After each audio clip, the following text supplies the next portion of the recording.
calificarnos bien. Buenos días.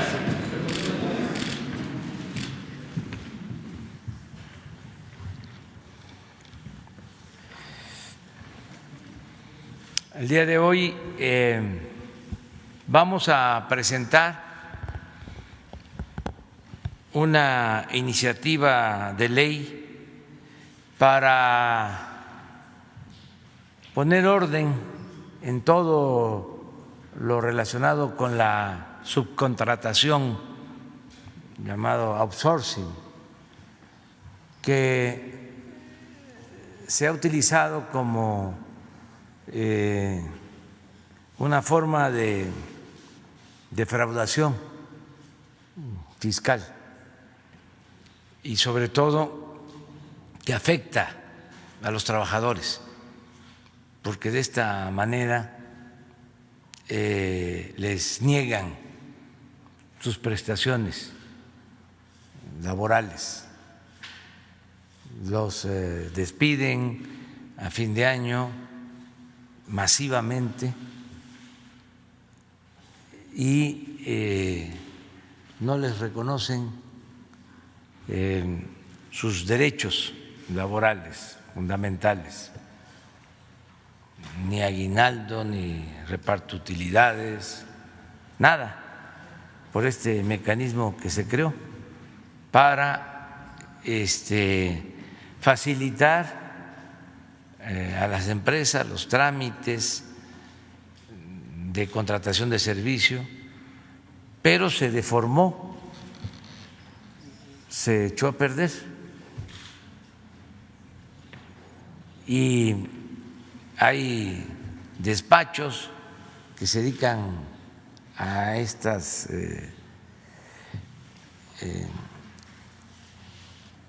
actuaciones, a estos procedimientos que tienen miles de trabajadores. Esto lo notamos ahora que se nos presentó la pandemia. De repente empiezan los despidos de trabajadores, pero de miles de trabajadores de una sola empresa. Hay empresas de este tipo que tienen hasta 100,000, 150,000 trabajadores. Por eso vamos a presentar esta iniciativa de ley. Me acompaña Luisa María Alcalde, que es la secretaria del Trabajo. Ella va a exponer sobre esta iniciativa que vamos a enviar al Congreso. Arturo Herrera, secretario de Hacienda. Zoé Robledo, director del IMSS. Raquel Buenrostro, jefa del Servicio de Administración Tributaria del SAT. Carlos Romero, procurador fiscal. Carlos Martínez Velázquez, director del Infonavit, y Raúl Segovia, de la Consejería Jurídica de Presidencia. Vamos a escuchar a Luisa María sobre el planteamiento y se va a firmar la iniciativa. Vamos a conocer los motivos de esta iniciativa.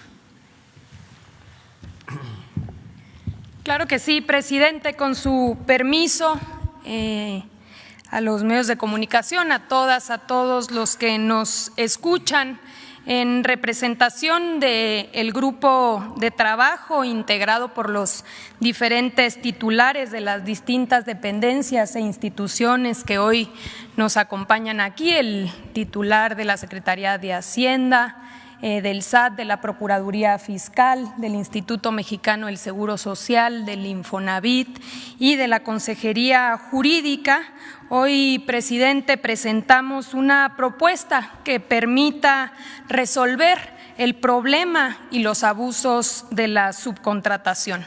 La subcontratación ha sido un tema muy discutido aún no resuelto, a pesar de que se han hecho y realizado distintas acciones, siguen incrementando y siguen aumentando los abusos.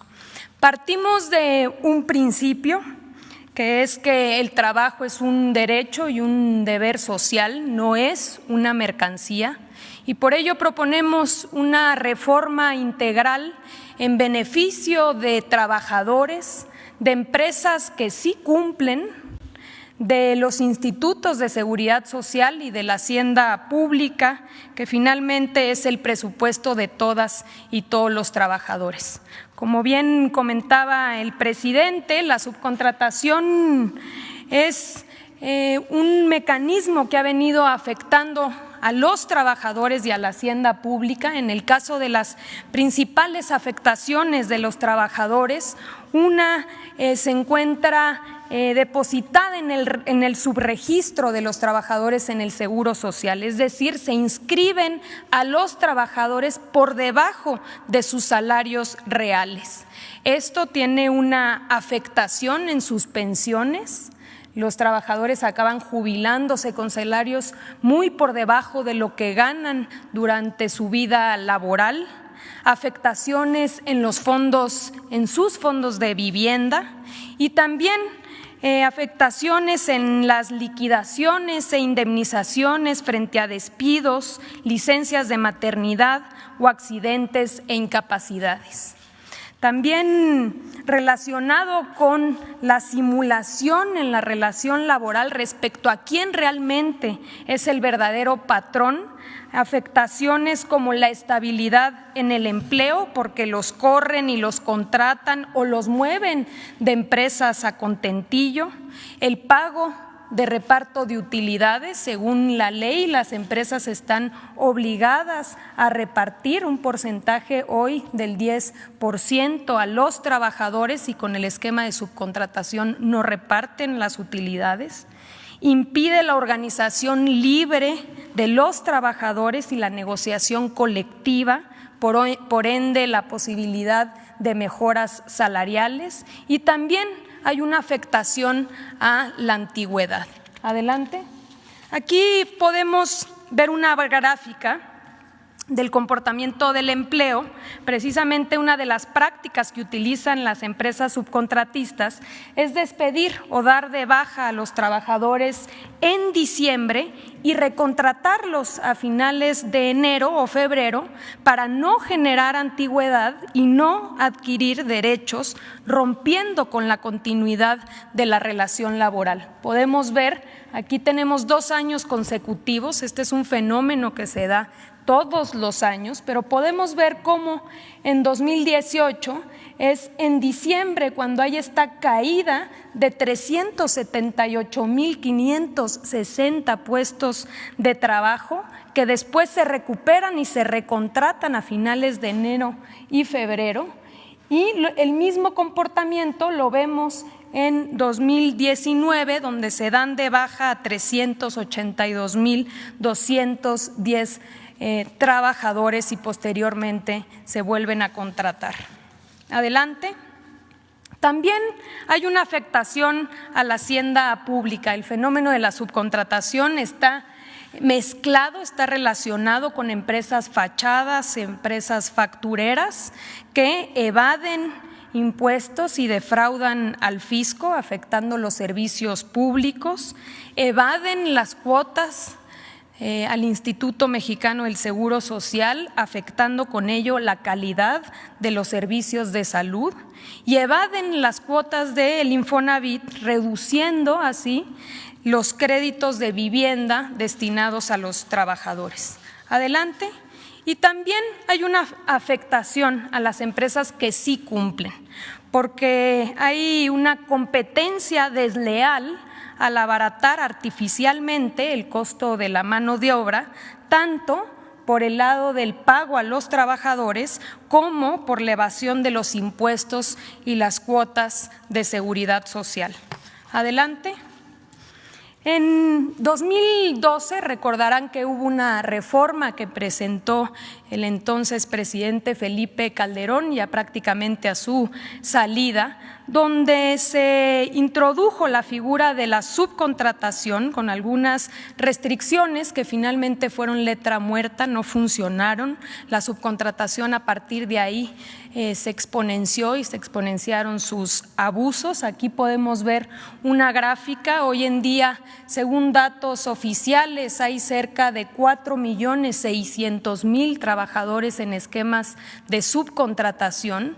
Uno de los principales problemas es que no se tienen registros claros, así que consideramos que es muy probable que esa cifra sea menor a la real. Pero tenemos datos del IMSS, por ejemplo, que nos permiten saber que el crecimiento anual de la subcontratación es de 200.000 trabajadores, que la mitad del personal subcontratado labora en empresas grandes de más de 250 trabajadores y que se encuentran principalmente en industrias como la manufacturera, el turismo u otros servicios. Adelante. A partir del primer día de esta administración, hemos realizado y conformamos un grupo interinstitucional, una coordinación entre las diferentes dependencias, la Secretaría del Trabajo, el SAT, el Infonavit, la Procuraduría Fiscal, la Unidad de Inteligencia Financiera y el Instituto Mexicano del Seguro Social, que nos permitiera compartir información y ser mucho más eficientes y eficaces en la detección de estos abusos. Se han hecho varios operativos, hay sanciones y procedimientos tanto administrativos como penales en curso, pero quizá lo más importante es que nos permitió entender el modus operandi. Ya lo comentaba el presidente, en nuestro país hay un grupo empresarial, por poner un ejemplo, un solo grupo empresarial de subcontratación que cuenta con más de 250,000 trabajadores, que no tiene o no se dedica a ninguna actividad productiva, sino que transfiere estos trabajadores a otras empresas para que éstas puedan evadir sus responsabilidades. Vamos a poner un ejemplo que ubicamos en estos operativos. Adelante. Es un ejemplo real para que podamos ver cuál es el esquema. Acudimos a un hotel que está en Cancún, en Quintana Roo. Ahí encontramos 802 trabajadores. De ellos, únicamente 2 eran o estaban reconocidos como trabajadores del hotel. Operaban 14 empresas subcontratistas pagadoras, en las cuales se distribuían el resto, los 800 trabajadores restantes. De esos 800 trabajadores, ubicamos que 40 trabajadores no estaban registrados en el Seguro Social, trabajaban en la informalidad. 762 trabajadores estaban registrados con falsos salarios mínimos. Ninguno de los trabajadores conocía ni reconocía a las empresas que les pagaban y todos estaban obligados a contratar cada 3 meses con distintas empresas subcontratistas o empresas pagadoras. ¿Cuál es el problema de que un trabajador ni siquiera sepa qué empresa lo tiene contratado? El problema es que si al trabajador no le pagan su salario o lo corren sin alguna justificación, no tiene a quién exigirle y en una posible demanda incluso resulta que la empresa o no tiene patrimonio o la empresa ya no existe, porque son empresas fantasmas que se crean y desaparecen precisamente para evadir responsabilidades. Este esquema es el que vemos multiplicado en diferentes sectores alrededor del país. Es por ello que hoy presentamos una reforma integral que permita cortarle los tentáculos al pulpo de la subcontratación y armonizar las diferentes leyes para que no existan huecos que permitan este tipo de simulaciones. La reforma está integrada por modificaciones y armonización de las siguientes leyes: Ley Federal del Trabajo, la Ley del Seguro Social, la Ley del Infonavit, el Código Fiscal, la Ley de ISR y la Ley del IVA. Adelante. La propuesta consiste en regular 3 figuras. La primera es la subcontratación de personal. La segunda son los servicios especializados y obras especializadas.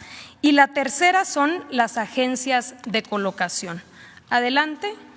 En el primer caso, se prohíbe la subcontratación de personal, que consiste en que una persona física o moral proporcione o ponga a disposición trabajadores propios en beneficio de otra.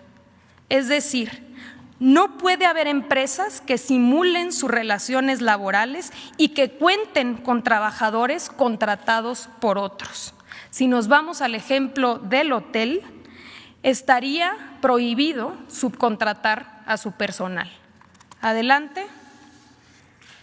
En el caso de los servicios especializados, se permite y se regula la prestación de servicios especializados o la ejecución de obras especializadas que no formen parte del objeto social ni de la actividad económica de la beneficiaria de los mismos.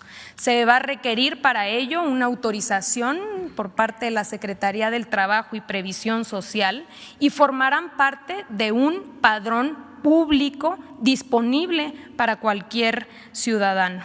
Si nos vamos nuevamente al caso o al ejemplo del hotel, el hotel podría contratar con una empresa especializada, por ejemplo, el mantenimiento de sus elevadores o de sus aires acondicionados.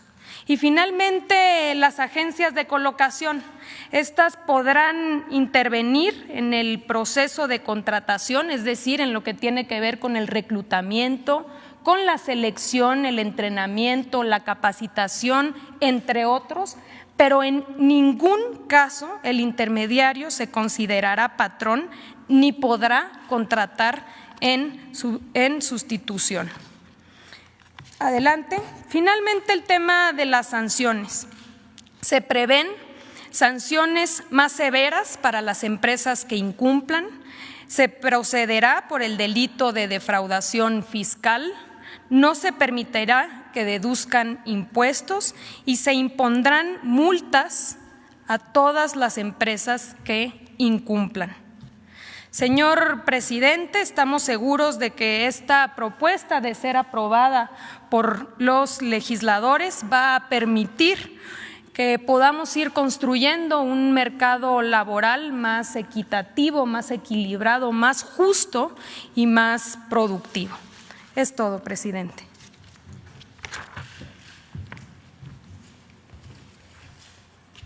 Entonces, si les parece, podemos firmar la iniciativa que vamos a enviar al Congreso.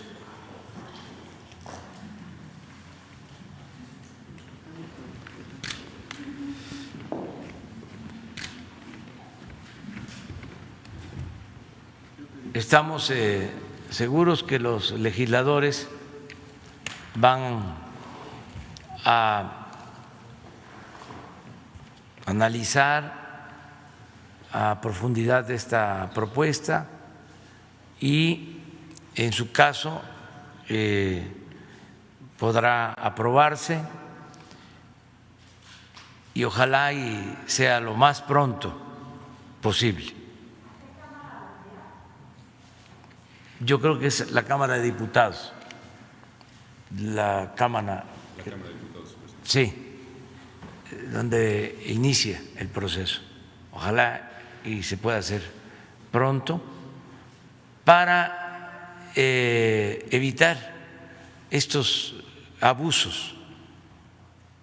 Me gustaría que se vuelva a poner la gráfica de lo que pasa en diciembre, que es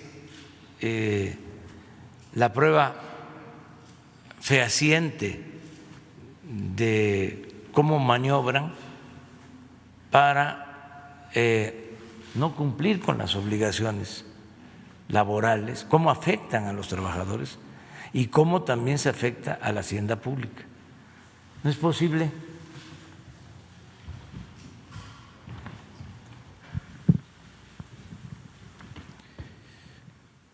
que se vienen creando empleos,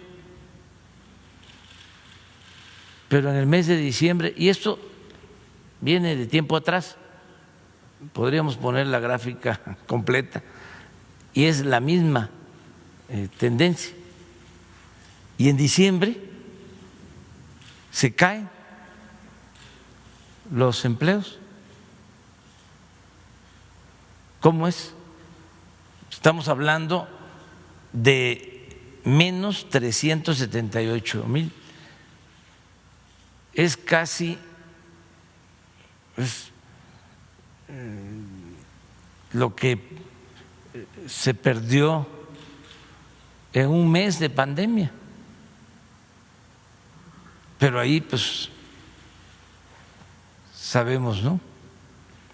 En abril perdimos 500,000,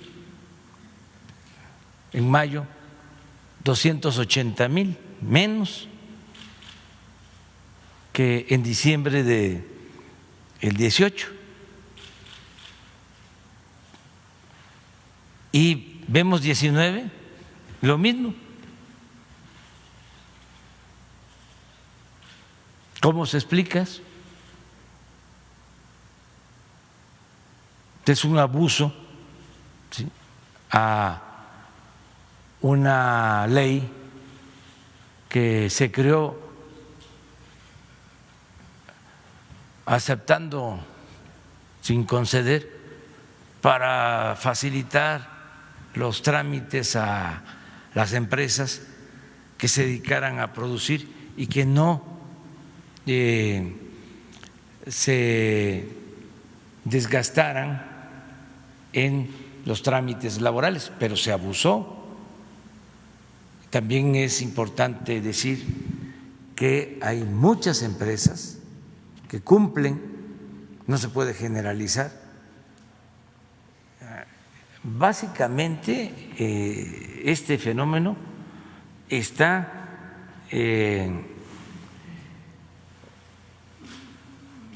orientado,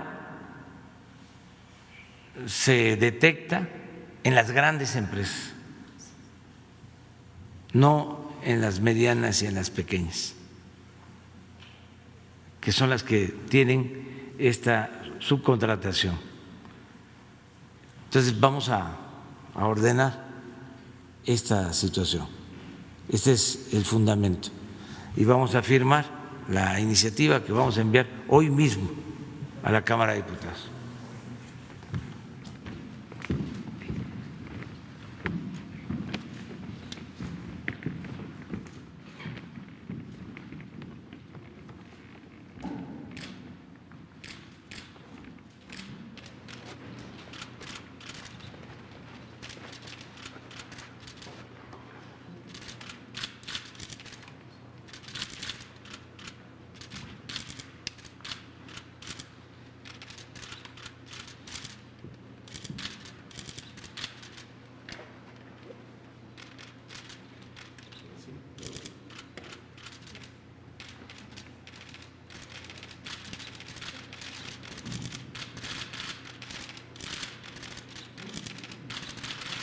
Este lado, por favor.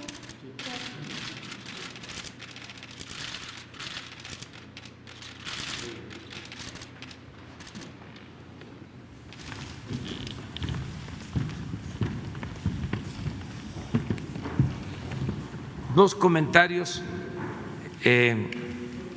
sobre otros temas. Ayer una calificadora internacional, me gustaría que sobre esto explicara Arturo Herrera, mantuvo la calificación de México, es decir, no nos rebajaron nuestra calificación, lo cual significa que hay un reconocimiento por el manejo de las finanzas públicas, por el manejo responsable de las finanzas públicas. Que el secretario de Hacienda explique qué significa esta calificación de ayer. Y luego quiero hacer un comentario también sobre la aprobación del presupuesto para el año próximo, en lo general, y lo que está ahora decidiéndose en la Cámara de Diputados.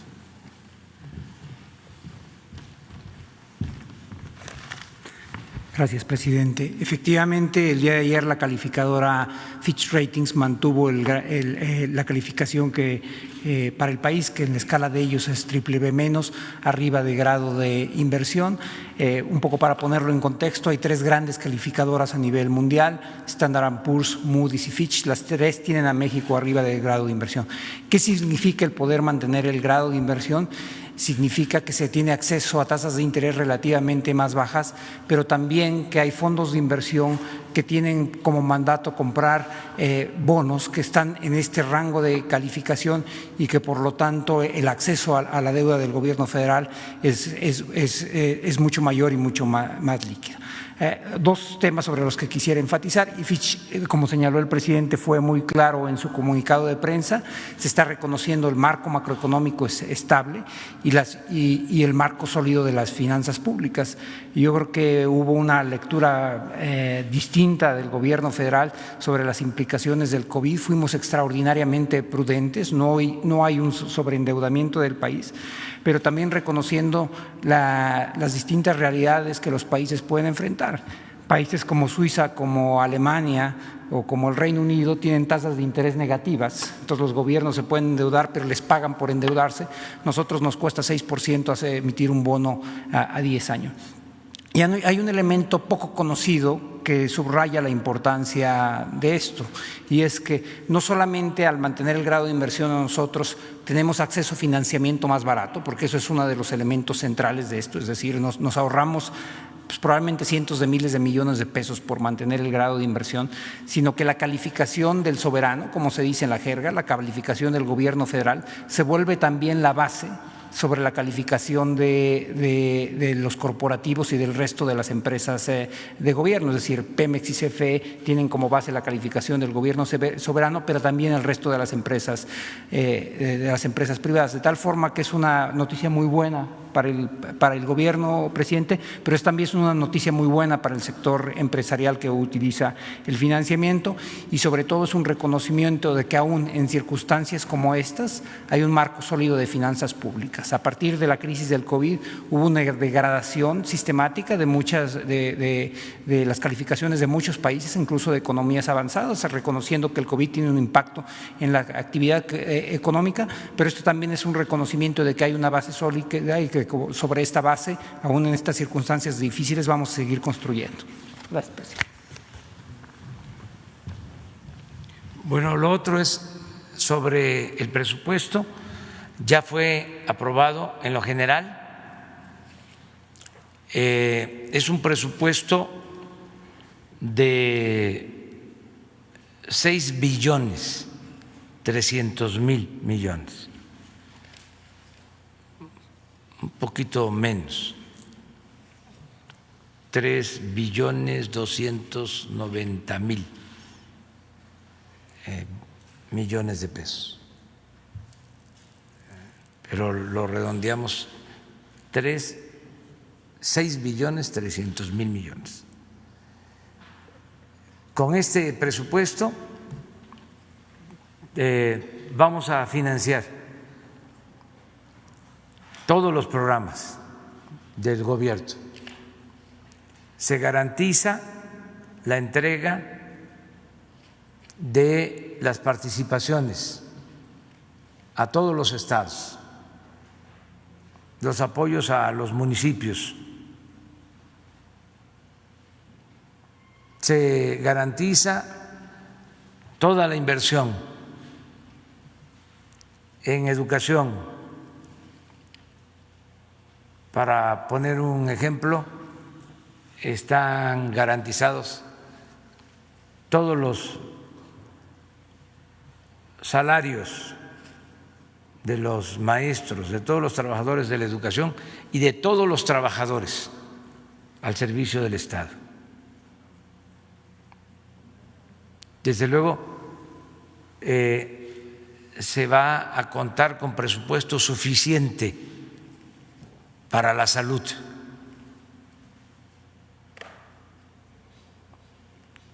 Se aumenta el presupuesto para la pensión de adultos mayores,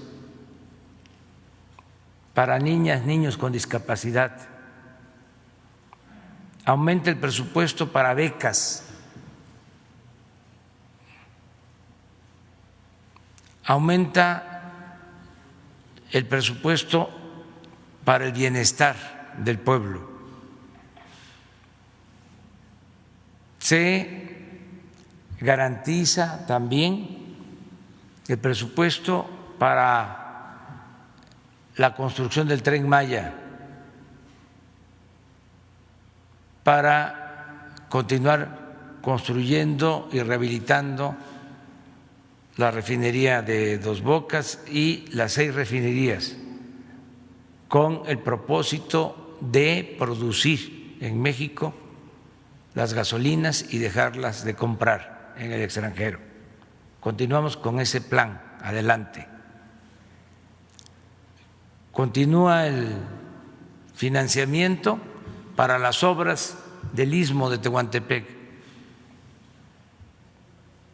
Se va a contar con todo el presupuesto para seguir avanzando y prácticamente terminar el aeropuerto Felipe Ángeles. Se continúa con el apoyo a las ciudades fronterizas de México. Es decir, en unos días más voy a firmar el acuerdo para ampliar el apoyo de disminución de impuestos en la franja fronteriza, en toda la frontera con Estados Unidos. Van a mantenerse impuestos bajos, 20% en impuestos sobre la renta, 8% en el IVA, el mismo apoyo para que cuesten menos las gasolinas, el diésel, los combustibles en la frontera. Y estamos revisando para hacer lo propio en la frontera sur. Aún con etapas, pero se le va a dar el mismo tratamiento a ciudades como Tapachula, Chetumal va a tener un trato especial, va a ser zona franca, como lo fue en un tiempo. También en los parques industriales del Istmo se va a aplicar esta política fiscal de apoyo a empresas para la creación de empleos. De modo que vamos bien, le agradecemos mucho a los legisladores, en este caso a los diputados, porque es la función principal de la Cámara de Diputados, la aprobación del presupuesto. Se aprobó en lo general, hubo como suele pasar cuando hay una verdadera oposición, hubo reservas, ya se están desahogando.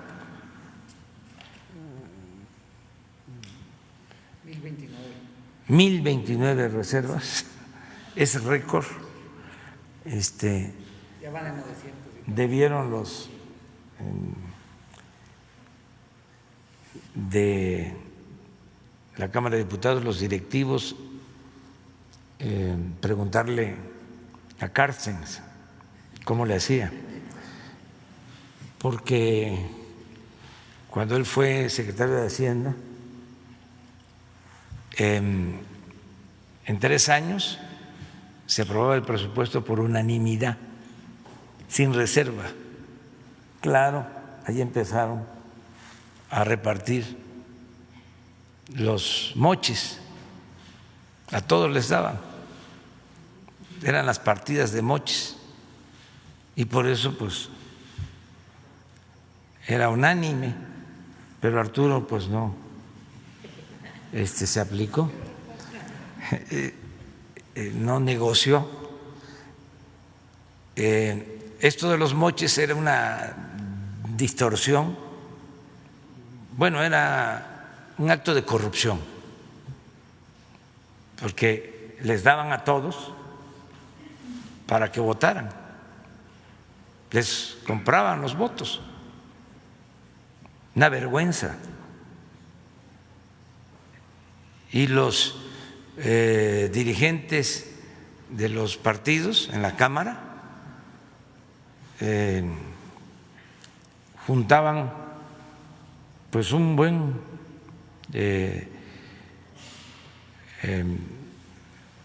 dinero, una cantidad de dinero suficiente, y ellos las repartían.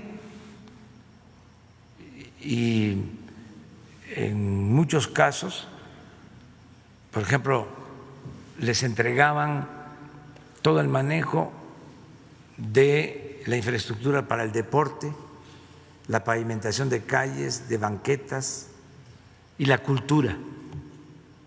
Y la cultura pues no era libros ni fomento a las tradiciones, a las costumbres, no, era construir, porque ahí en la construcción estaba el negocio, construir instalaciones, un poco lo que hacían con los fideicomisos del CONACYT, que eran partidas destinadas a la tecnología, pero lo primero que hacían era los edificios, y ahí están como elefantes blancos, porque era lo que les importaba, quedarse con los sobornos. Entonces, ya eso ya no funciona, ya no hay partidas de moches, y los legisladores están haciendo su trabajo. Ya si eran 1000 reservas, pues ya deben de haber avanzado. Ya bajaron 200. Bajaron 200, bueno, pues ahí van a estar unos 2 o 3 días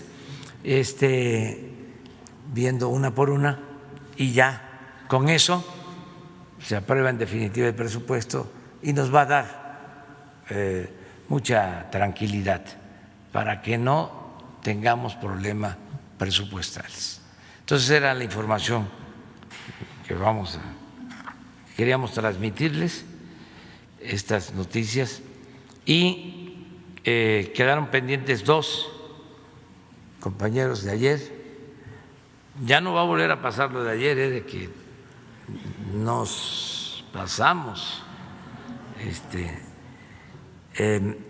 Es Meme Yamel,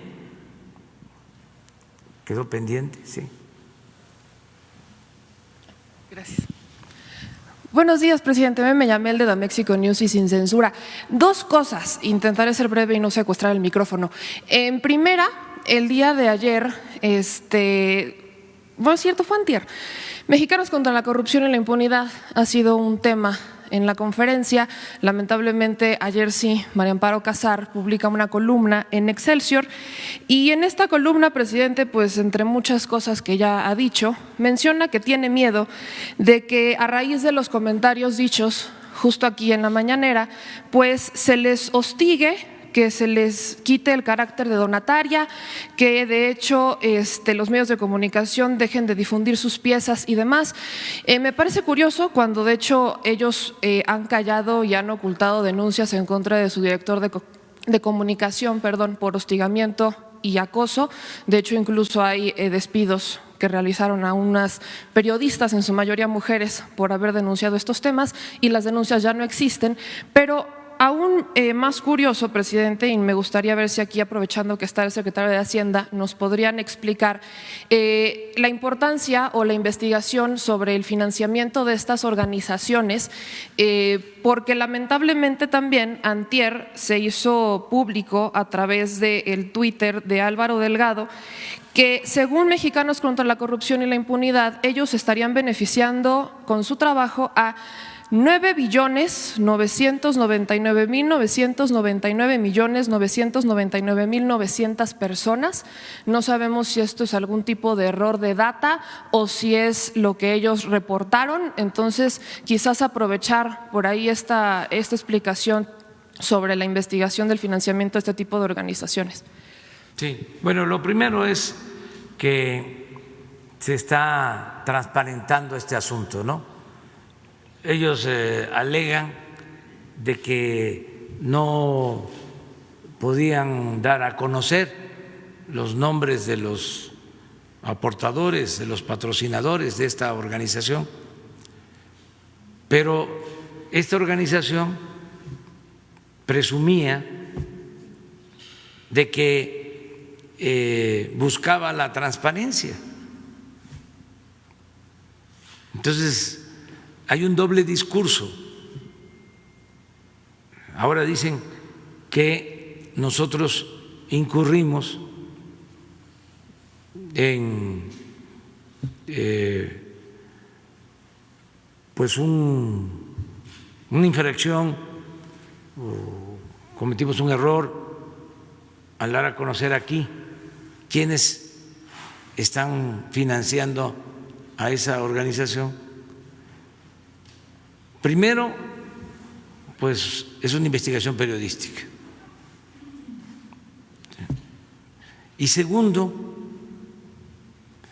esto es un asunto de forma, es un asunto de fondo. La transparencia es una regla de oro de la democracia. Y cómo ellos sí exigen transparentar todo y no transparentan cómo es que se están financiando. Es una contradicción, es muy propio del conservadurismo, es la hipocresía, la verdadera doctrina de los conservadores.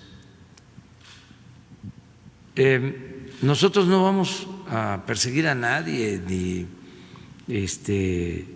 va a haber censura. Lo único es que no vamos a permitir la corrupción. Y estas organizaciones, en el fondo, su papel, su función es defender al régimen de corrupción y de privilegios que imperaba.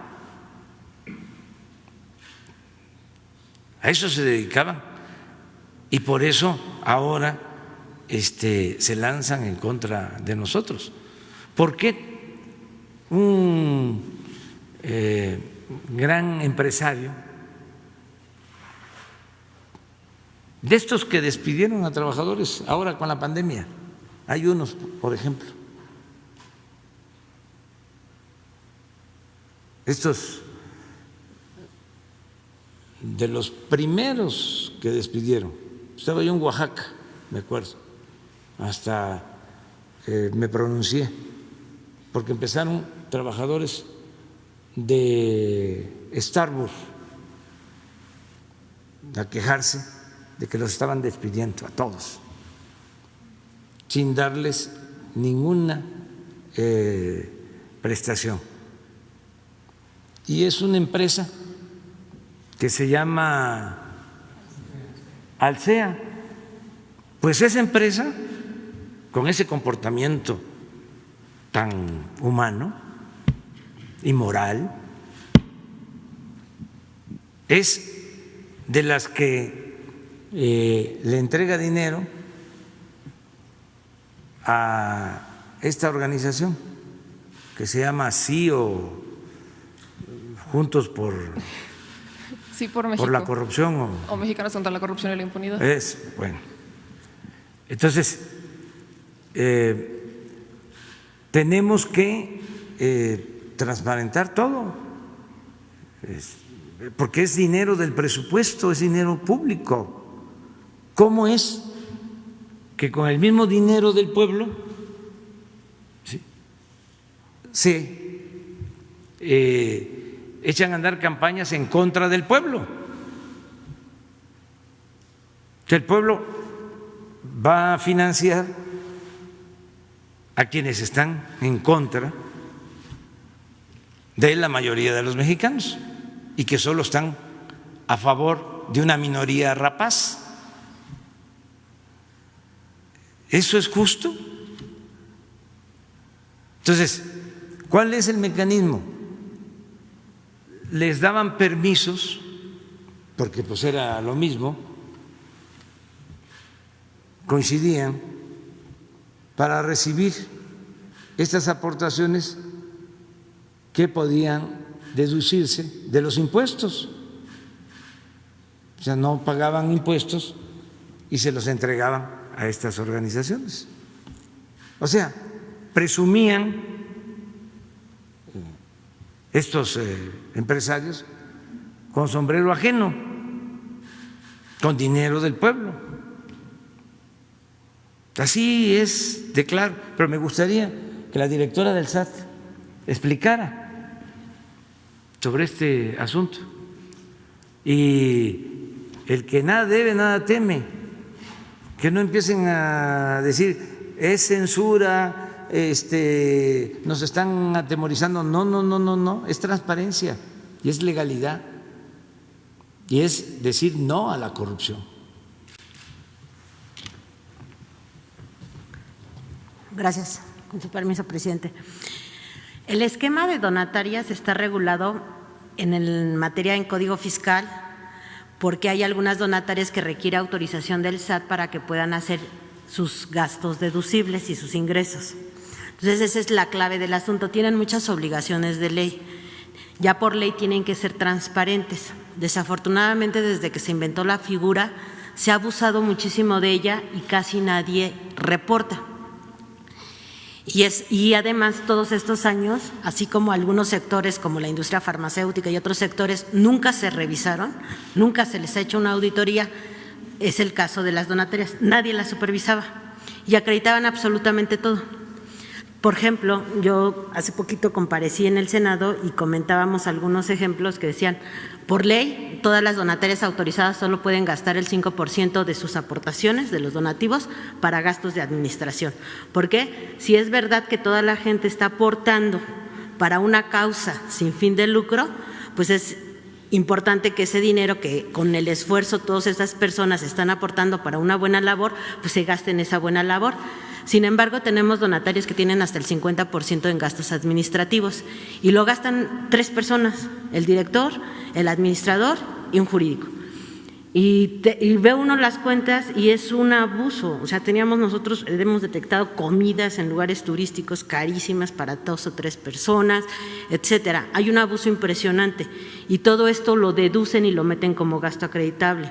Otra cosa que ha estado sucediendo, por ejemplo, es que mucho lo manejan en efectivo. Entonces manejan mucho flujo en efectivo y usan esquemas muy parecidos a las factureras y a las empresas de lavado de dinero. También si uno revisa los gastos de las donatarias, muchos de las empresas a las que contratan para dar servicios aparentemente para una buena labor son empresas factureras. Tienen muchísimas empresas factureras.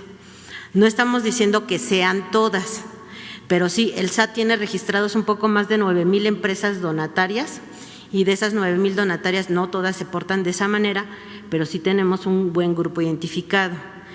En la medida, por ejemplo, ahorita también para la pandemia, pues también hay muchas fundaciones de salud, entonces hemos estado como revisando y luego nos acreditan gastos y cuando nos metemos a la revisión de los gastos presentan facturas que ni siquiera están a nombre de la fundación o hacen donativos de bienes y activos que no pueden acreditar la propiedad. Dicen, yo voy a donar esto y que vale 100 millones de pesos y cuando uno va a revisar pues nunca hubo un gasto, ni un acreditamiento, ni nada que demostrara que eso es un bien nuevo, adquirido y que se está donando. Entonces hay muchas irregularidades, no son todas las donatarias, pero sí es una gran mayoría. Y este tipo de empresas, sobre todo las que son donatarias para actividades sociales y humanistas, tienen mucha contratación de servicios, que son muchas asesorías y muchas son factureras. Entonces sí tenemos de todo. Y antes no teníamos en materia fiscal nada para tener un cierto control. En la miscelánea para el 2021 nosotros propusimos y el Congreso nos hizo favor de aprobar algunas modificaciones al Código Fiscal precisamente porque como no hay ninguna sanción, pues la única sanción es quitarles la autorización. Entonces, ¿cuáles son los que tienen problemas? Pues los que se han portado mal, los que se han portado bien no tienen ninguno, porque están al corriente en todos sus informes, presentan su información, son transparentes. Se tiene la obligación de entregar al SAT, todas las donatarias autorizadas, un informe anual, siempre. Hay donatarias que no han entregado informes de los últimos 5 o 7 años y no hay ninguna sanción. Entonces, el tema ahorita es que ya va a haber empezar a hacer sanciones porque todas estas donatarias que están recibiendo dinero de gente que cree que se va a utilizar para un bien sin lucro, pues se está destinando a otras cosas. Entonces tenemos que hacer más transparente, que la gente sienta confiada de que si dona ahorita para el COVID, pues se va a ir al COVID o para otra cosa o para lo que sea, pero que el destino está bien aplicado y los que no lo apliquen bien, pues se les va a tener que hacer una auditoría, revisar y si no pueden acreditar que el destino del recurso fue para un bien sin lucro, para el fin que fue autorizado, entonces pues él va a retirar la autorización. Por ejemplo, nosotros tenemos donatarias del sector salud que tienen farmacias y que hacen contratos con el sector público. Entonces reciben los donativos y en lugar de dar el donativo al hospital, compran insumos, compran cosas de farmacia y luego hacen el contrato con la institución y luego acreditan ese gasto. Entonces sí hay muchas irregularidades y sí se cabildeó muchísimo por la iniciativa privada, esta iniciativa en el Congreso para que no pasara y esa es la gran preocupación. Sería todo. Muchas gracias. Otra pregunta, presidente, aprovechando. La Secretaría de Educación Pública preguntarle si usted o la SEP tiene conocimiento sobre la escuela Humanity, que es propiedad de Salinas Pliego. Es al parecer la única escuela que está operando de forma presencial. Son más de 100 alumnos los que estarían yendo a esta escuela. Investigaciones periodísticas que se publicaron, por ejemplo, en el diario En el País y que han sido continuadas por otros aquí en México, ya derivaron en que el equipo jurídico de esta delegación, de la delegación Miguel Hidalgo, porque aparte está ubicado en Reforma 960, pues dicen que hay un amparo, ¿no? La escuela presentó un amparo para evitar suspensión presencial de clases. Llevarían haciendo esto prácticamente desde finales de septiembre, operando de esta manera.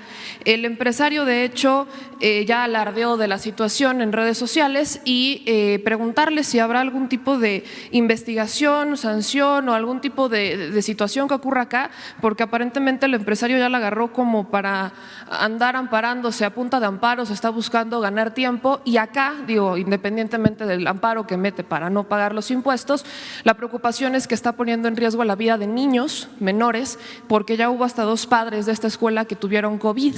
Según el propio amparo, según la empresa o según más bien el empresario y los representantes legales, cumplen con todas las regulaciones y medidas sanitarias, pero pues hasta donde nosotros tenemos entendido, ninguna escuela debería de estar operando de forma presencial por la pandemia, y aquí pues no sé si tenían conocimiento de esto o qué procedería en este caso.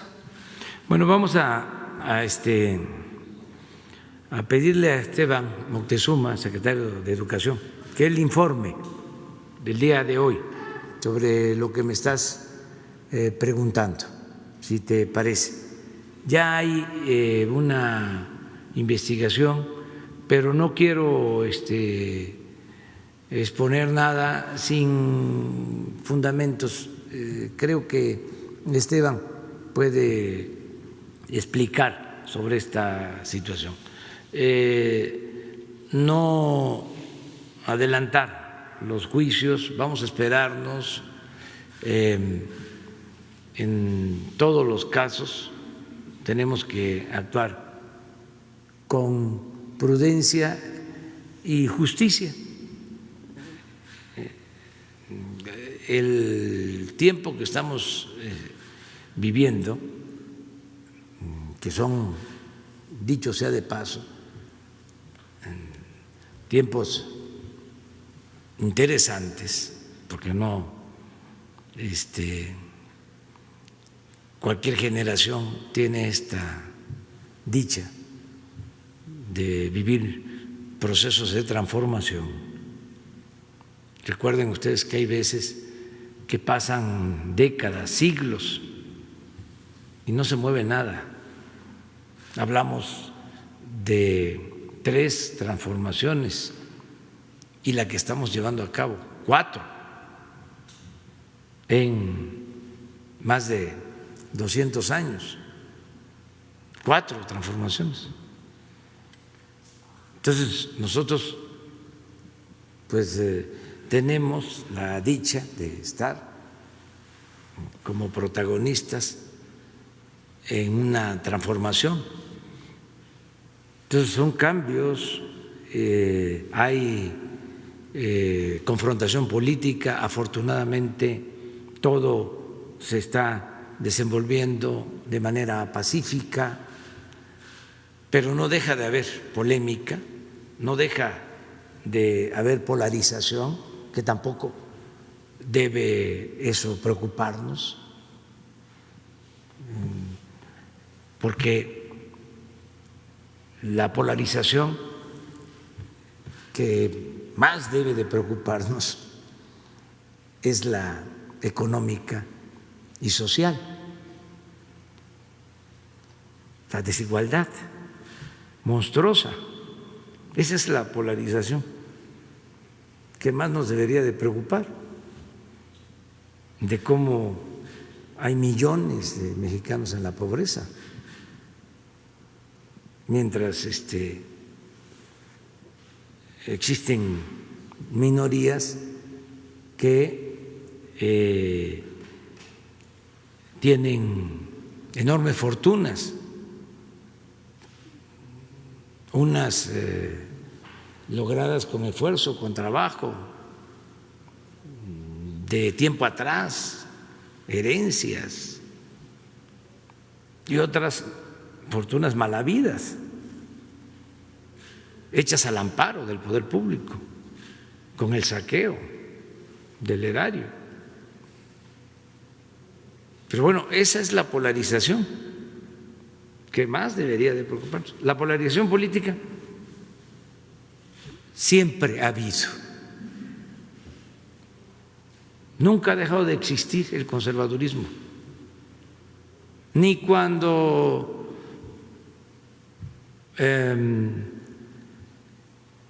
entregaron la mitad del territorio, después de ese gran zarpazo, esa tragedia nacional, siguió el conservadurismo. hasta fueron a buscar a Santana al extranjero para que regresara, le perdonaron todo, lo volvieron Alteza Serenísima y todavía le permitieron que vendiera otra parte del territorio y derrochara los 10 millones que le entregaron.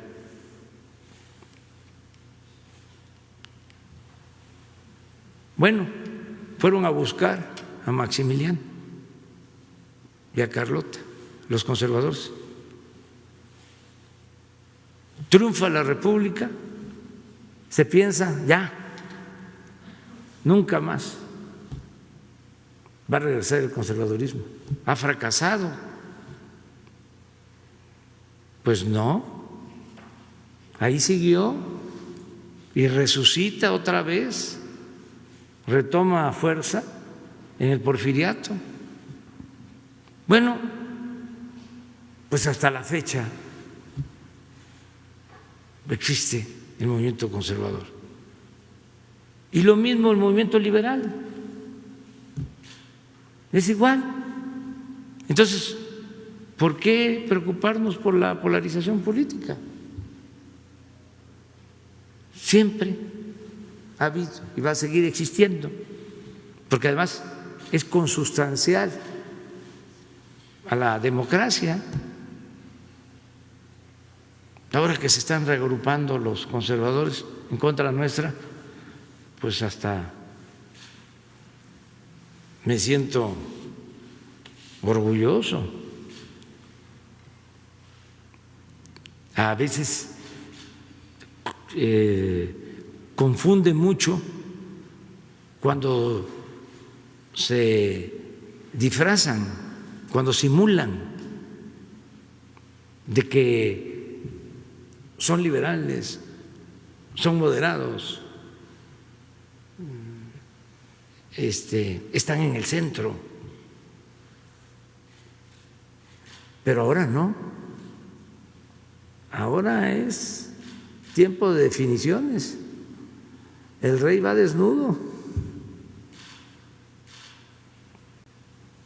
Y es muy bueno que se quiten las máscaras. Decía Ocampo, el moderado, el indeciso, no es más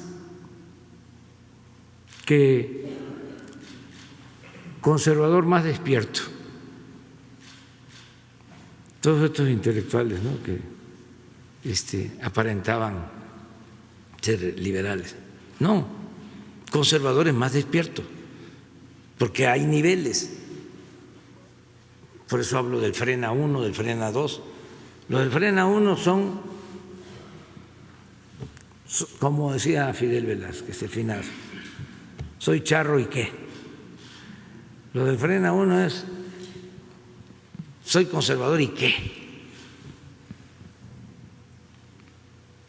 Hay franqueza. Los otros se enzarapan y tratan de engañar, de que son objetivos, profesionales, independientes, pertenecen a la sociedad civil. Ellos no se involucran, son equidistantes.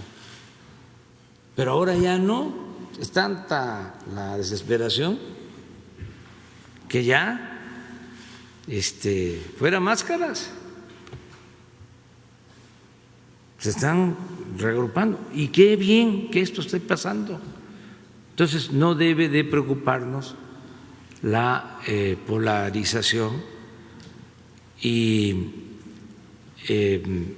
hay estas posturas. Solo actuar con responsabilidad, como es una atmósfera cargada, como está subiendo la temperatura, porque más bien en las elecciones, pues hay debate, hay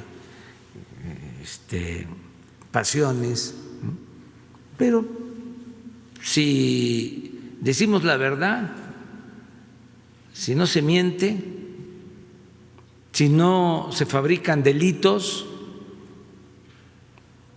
si no se censura, si se garantizan las libertades, no va a haber ningún problema. Eso es lo que yo pienso. Entonces, todos estos asuntos que se están debatiendo en las redes sociales, bueno,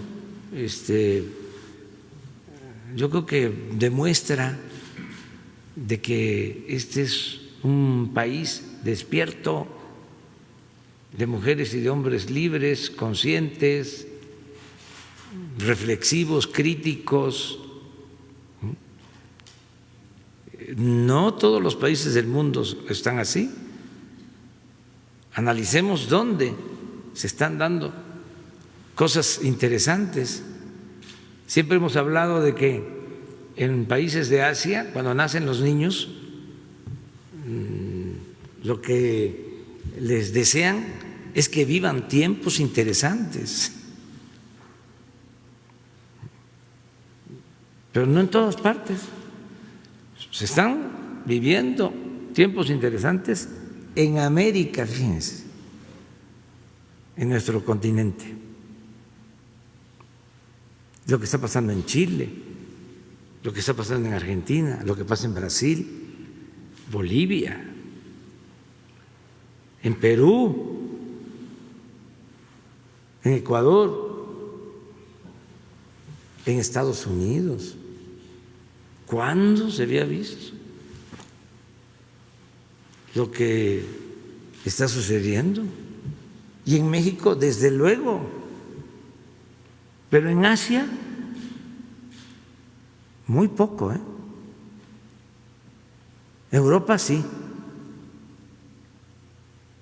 Por ejemplo, quizá no en Alemania, quizá no en el Reino Unido, pero sí en España. Todo esto que está pasando con la monarquía, ¿cuándo se había visto? Entonces, no está mal,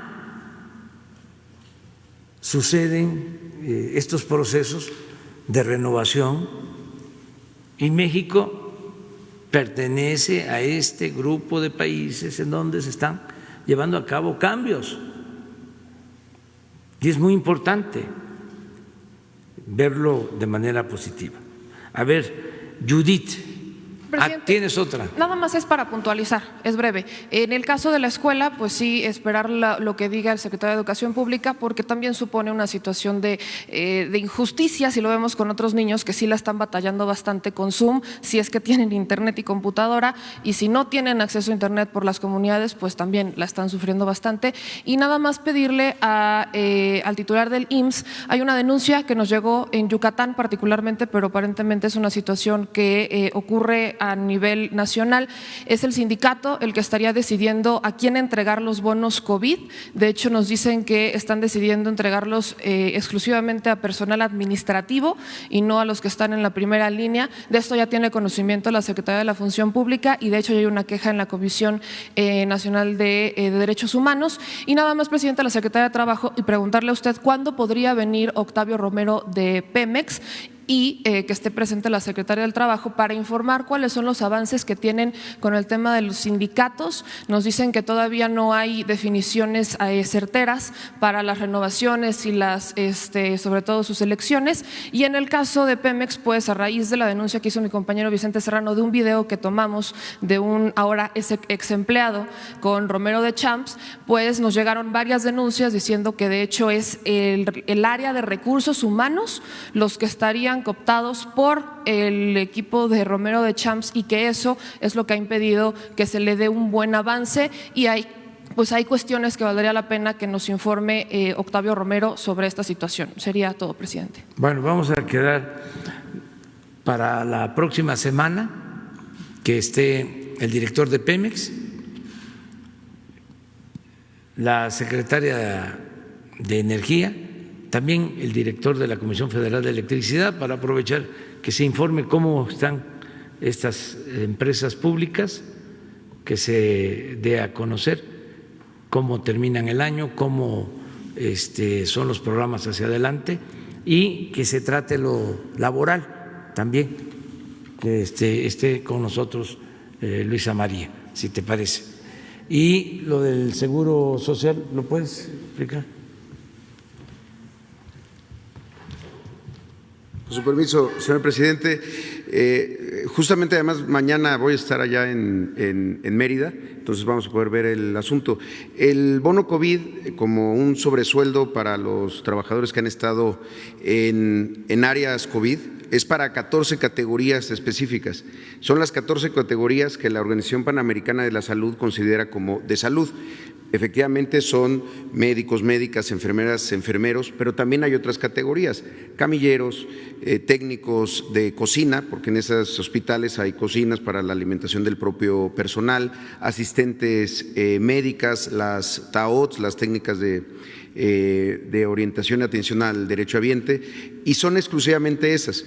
Hemos encontrado algunos casos dentro de los cerca de 285,000 trabajadores que han recibido el bono o los bonos que se han pagado quincenalmente, que algún directivo, algún jefe de servicios intentó atribuírselo y se sancionó de inmediato.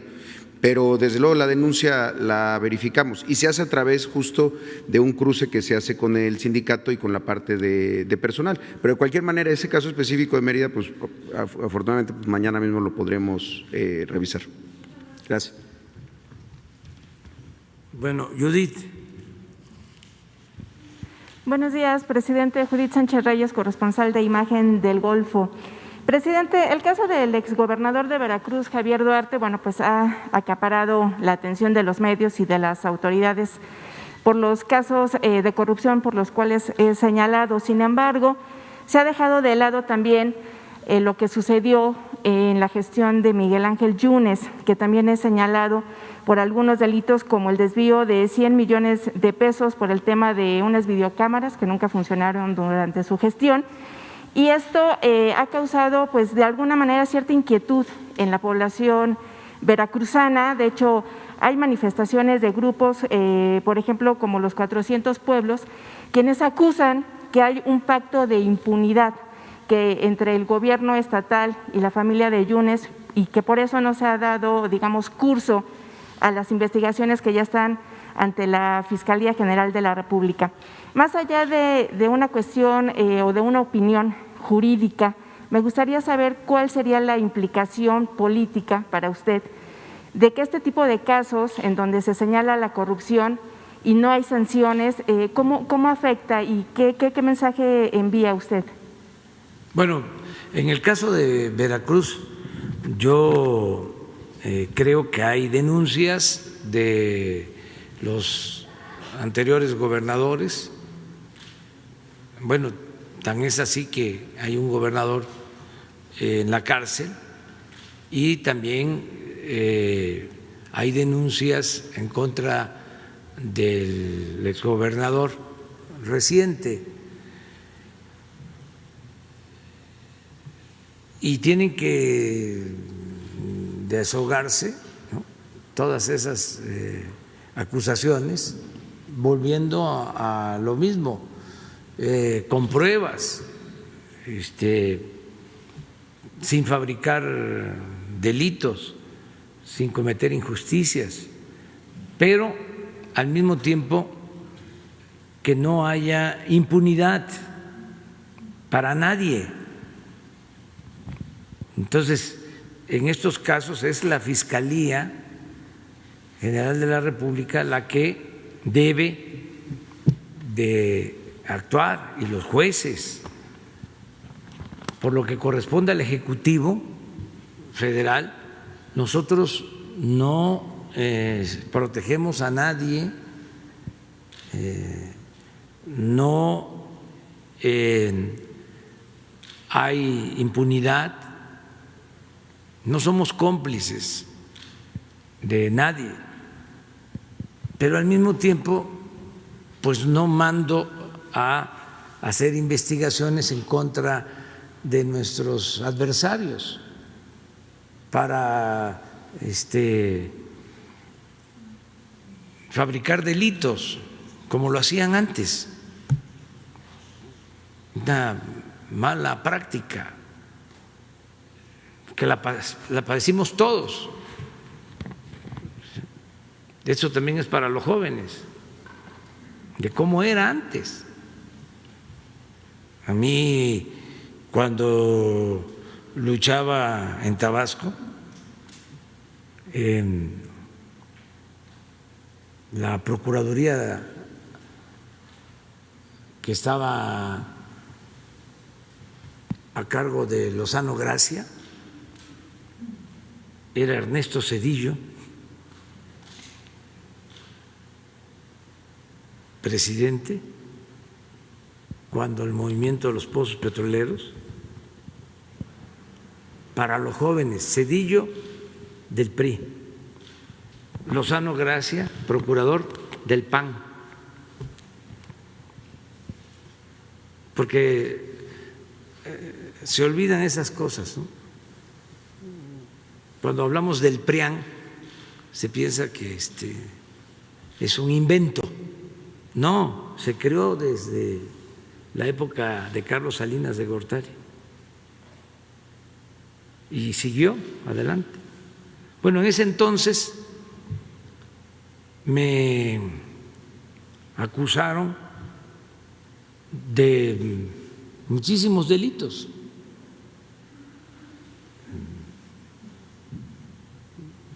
Me metieron todo el Código Penal, 11 de delitos,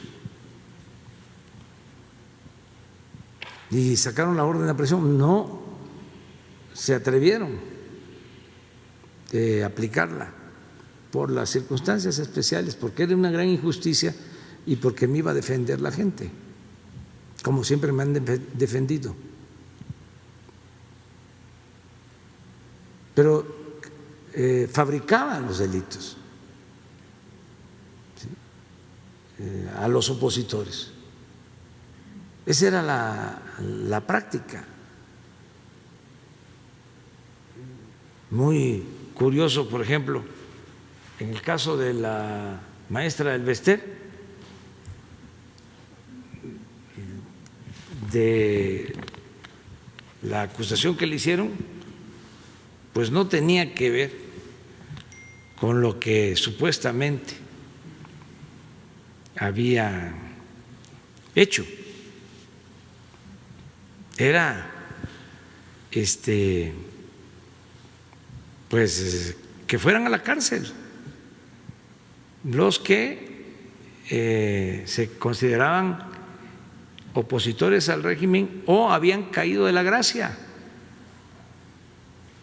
Y como, por ejemplo, no era delito grave la corrupción y podían salir bajo fianza, a todos les imponían lavado de dinero, porque ese delito, ¿cómo lo dicen los abogados? Que no te da derecho a fianza. El delito que no amerita prisión preventiva. Que no amerita prisión preventiva. O sea que, bueno, a los maestros de Oaxaca, los dirigentes, gente humilde, pobre, ¿qué delitos les pusieron? Lavado de dinero, por lo mismo. Al maestro Rubén Núñez, que ya falleció, que lo conocí, una gente humilde, lavado de dinero. Entonces, no fabricar delitos y al mismo tiempo hacer justicia, que no haya impunidad. En el caso de Veracruz, yo sostengo que mis paisanos ahora cuentan con un gobernador honesto, Cuitlagua García. Tenía mucho tiempo que esto no pasaba en Veracruz.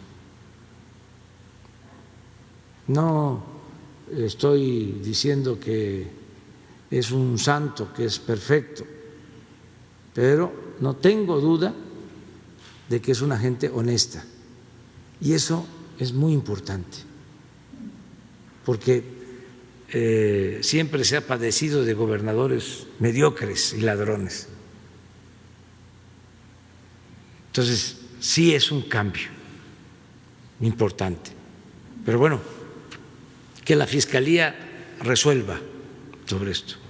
Bien, en otro orden de ideas, presidente, hace unos días fue asesinado Israel Vázquez, un periodista de Guanajuato, justamente en el momento en el que estaba haciendo la cobertura y dando cuenta de los actos violentos que se están generando en ese estado.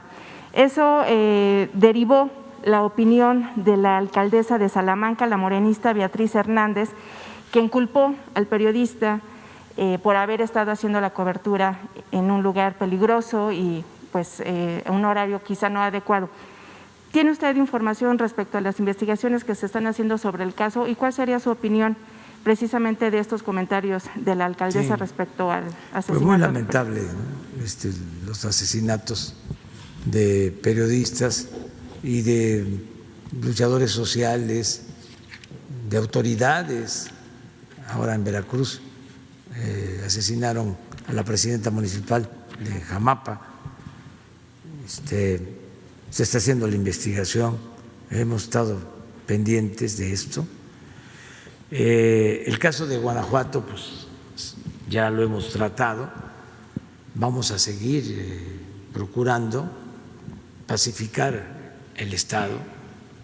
Nos ha costado mucho porque estaba, como en otras partes, ya muy arraigado el funcionamiento de los grupos de delincuentes y mucho contubernio con las autoridades.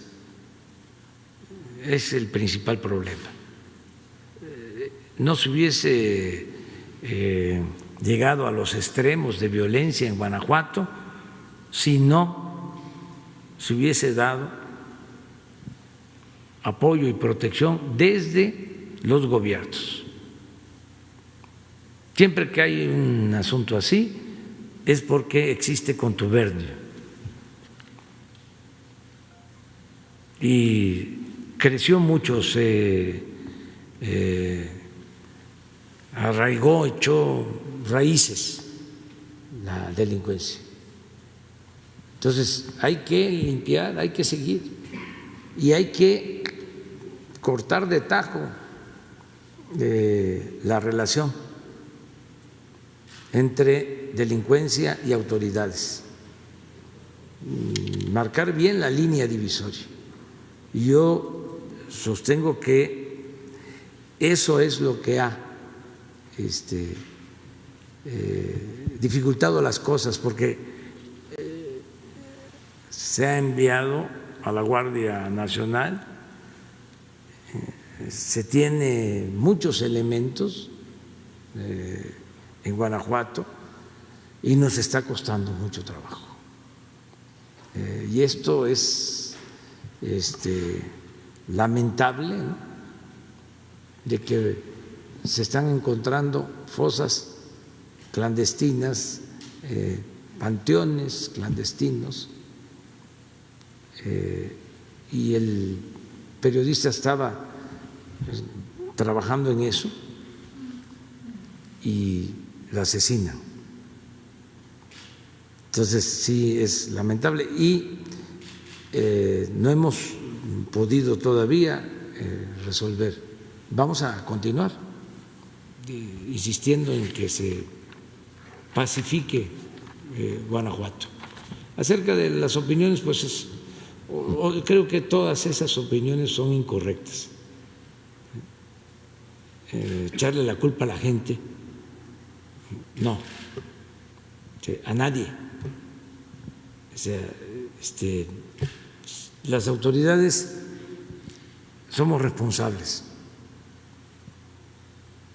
Puede ser que no seamos culpables, pero sí somos responsables. O sea, no hay que culpar a los ciudadanos. Y en el caso del aguinaldo, presidente, estamos a 12 de noviembre y se nos refiere que algunos servidores públicos todavía no tienen esta prestación laboral. Y la pregunta también es, está causando inquietud en el sentido de que, por ejemplo, los altos mandos van a recibir el aguinaldo completo y ellos decidirán hacer la aportación, o sea, le regresarán ese dinero al gobierno federal, o este descuento ya vendrá de manera anticipada. No sé si nos puede explicar el… Sí, ya te entendí. Arturo nos va a explicar si ya se están entregando los aguinaldos, cómo es el procedimiento. Yo sí te contesto sobre lo último. Es voluntario. O sea, nosotros nos disminuimos el sueldo para entregar apoyo a las necesidades de salud, sobre todo por la pandemia. Ya se han reunido cerca de 80 millones de pesos de aportaciones voluntarias. ¿Pero habrá algún todos. servidor público que decida no hacerlo? Y en el caso de los aguinaldos, que no aplica para todos, los trabajadores de base, sindicalizados, ellos reciben completo su aguinaldo y no tienen ninguna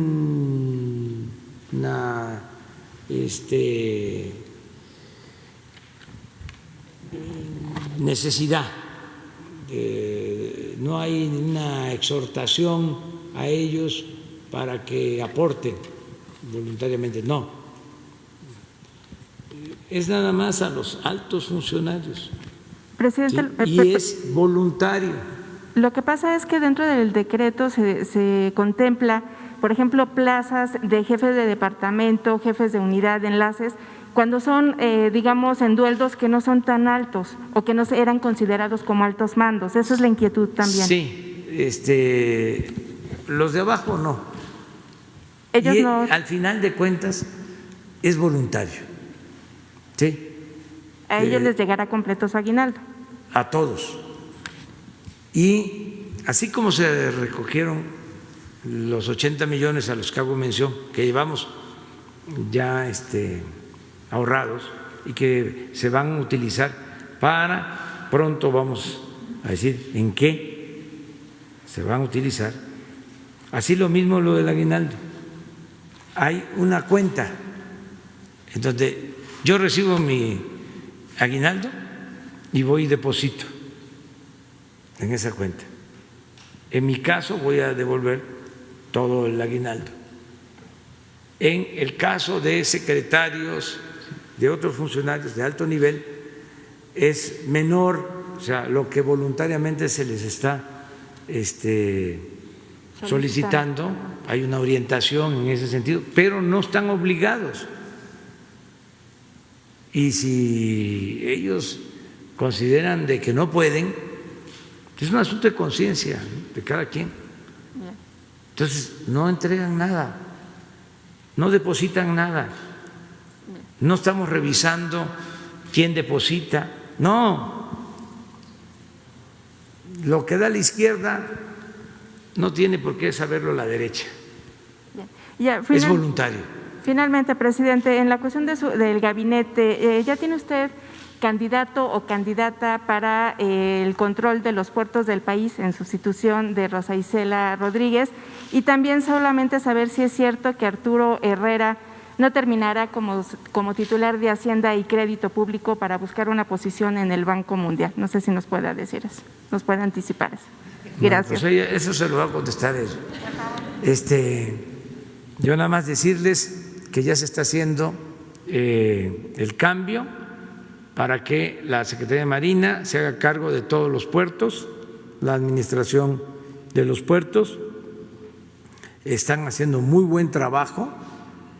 Me informan que la directora de puertos, que va a sustituir a Rosa Isela Rodríguez, que a la vez va a ser la secretaria de Seguridad y de Protección Ciudadana, va a ser mujer, eso es lo que me han dicho.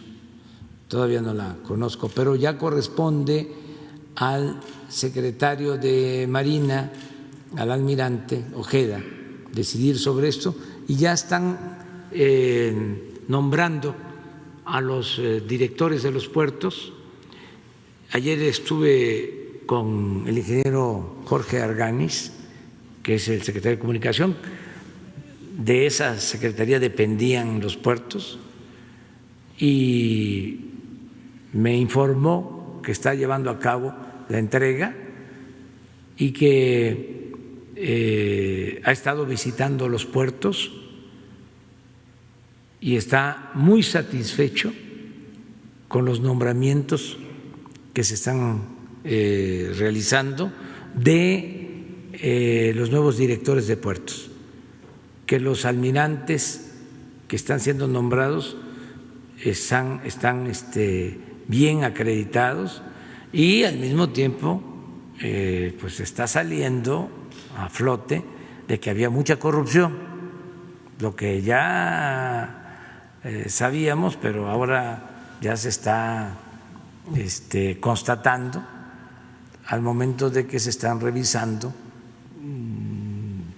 los documentos sobre el funcionamiento y la administración en los puertos. Pero ya eso va adelante, se va limpiando, y lo demás, sobre todo lo de el aguinaldo, ¿sí?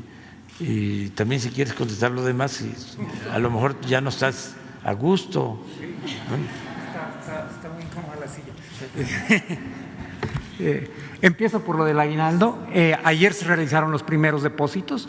Tradicionalmente el aguinaldo, el salario de los funcionarios públicos de cualquier nivel está dividido en dos partes, el salario base y la parte de compensación. El aguinaldo se pagaba en dos partes, pero también dividido por una parte de base y una parte de compensación, de tal forma que entre ahora y finales de año se hacían 4 transferencias. Justo el día de ayer se realizaron para la mayor parte de los trabajadores las transferencias. Era el compromiso que habíamos hecho la semana pasada, que para el periodo del Buen Fin los trabajadores iban a recibir la primera parte de su aguinaldo. Me parece que vamos en tiempo y forma con lo que nos habíamos comprometido. Con relación a lo que apareció ayer, entiendo que algún columnista me mandó buenos deseos, pero no es mi cumpleaños. La verdad es que la nota ni la leí, porque me la mandaron por WhatsApp y en los primeros 2 párrafos tenía ya un error, entonces ya no lo leí. Decía que me iba a ir al directorio ejecutivo del Banco Mundial. La posición en el directorio ejecutivo por los próximos años ni siquiera es de México, es de España. Así es que cuando ya traía información tan mal en la primera línea, pues ya no lo leí. Más allá de eso, yo creo que para un economista con vocación en el sector público difícilmente puede haber un mayor privilegio y una más alta responsabilidad que estar en la Secretaría de Hacienda. Eso es cierto en cualquier circunstancia, pero es mucho más cierto en las circunstancias en las que estamos viviendo. Así es que mientras el presidente me aguante, yo voy a estar por aquí. Muchas gracias. Bueno, ya vamos a terminar ahora, ¿no? Mañana nos alargamos de nuevo. Nada más decir que se sigue atendiendo a damnificados de mi estado, de Tabasco, también a mis paisanos de Chiapas, de Veracruz, y es probable que vaya por allá de nuevo el fin de semana. Es probable. Bueno, también decir algo. Mañana yo voy a cumplir años. Voy a cumplir 67 años. Estoy bien, gracias al Creador, a la naturaleza y a la suerte, que también cuenta. Y quiero aprovechar para mandar un abrazo a todos. Me enteré por unos mensajes en las redes sociales que quieren venir hoy en la noche para traer una serenata. Yo no puedo impedirlo, pero no hace falta. No hace falta. Tenemos que cuidarnos ahora por la pandemia, todavía sigue afectando. Y hay amor sincero y eterno, es un amor recíproco, así como me quieren a mí muchos, los quiero yo y un poquito más todavía. Entonces, muchas gracias, pero no hace falta. Miren así. Y amor con amor se paga. Ya que más amor me van a dar si me están apoyando, me están respaldando, estamos juntos llevando a cabo una transformación, que es un ideal que estamos convirtiendo en realidad. ¿Qué mejor regalo que ese? Entonces, no hace falta, o sea, es mejor quedarnos en casa, por telepatía, mandarnos muchos abrazos y felicitaciones, y que estemos mañana aquí también informando. Yo voy a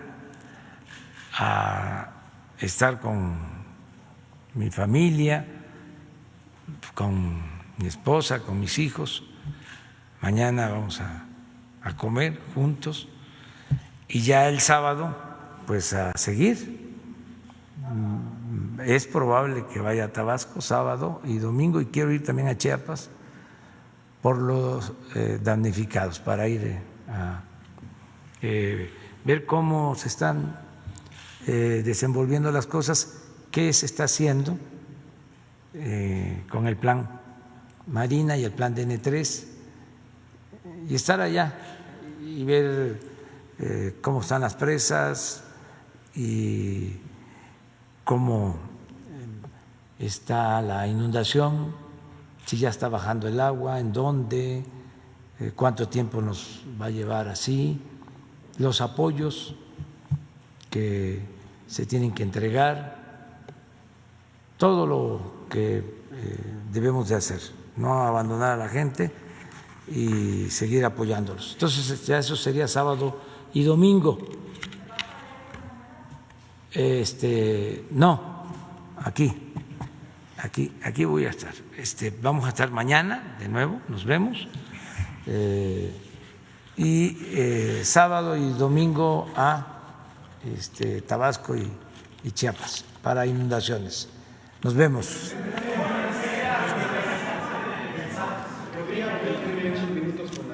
Jefa del SAT para Mañana.